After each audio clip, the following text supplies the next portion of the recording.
শুক্র শনিবার হলে একটু ঘোরাফেরা, সংসারের টুকিটাকি কিছু কেনা, নিজেদেরও কিছু কেনা চাই।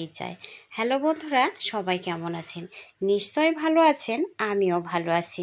এই তো বাজার করার উদ্দেশ্যে মার্কেটে রওনা দিয়েছি কিছু কেনাকাটা করার জন্য। মার্কেট করার কথা ছিল গতকালকে, তো গতকালকে এত পরিমাণ বৃষ্টি হয়েছিল তা বলে শেষ করা যাবে না।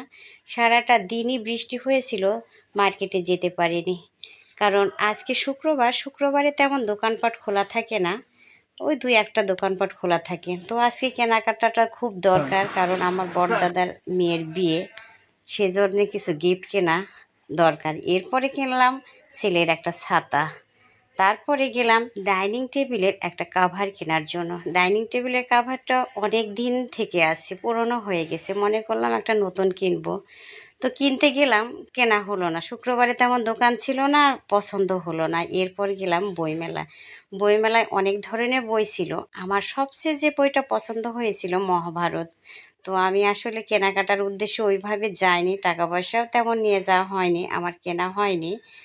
তো এরপরে শিশুদের যে বইগুলো ছিল এত সুন্দর, আমার ছেলে একটি বই ভীষণ পছন্দ হয়েছে। ছেলে এই বইটা হাতে নিয়ে পড়ছে। বইটা ছিল ছোটদের বিজ্ঞান প্রজেক্ট। এত পছন্দ ছেলের হয়েছে, তো সে বইটা ছেলেকে কিনে দিলাম। তারপরে চারিদিকে একটু ঘোরাফেরা করলাম, বই দেখলাম কি কি ধরনের বই আছে, সব ধরনের আইটেমগুলো আসলে অনেকক্ষণ ধরে দেখলাম। ছেলেকে এই বইটা কিনে দিয়ে ছেলে ভীষণ খুশি হয়েছে। ছেলে তো বলছে, মা আমি বাসায় গিয়েই এই বইটা পড়ব। তো এই কথা শুনে আমারও ভালো লাগলো। তারপরে আবার টিপ টিপ করে বৃষ্টি পড়তে লাগলো, কি আর করা, দ্রুতই বাসায় চলে আসলাম। তো সে পর্যন্ত ধন্যবাদ সবাইকে।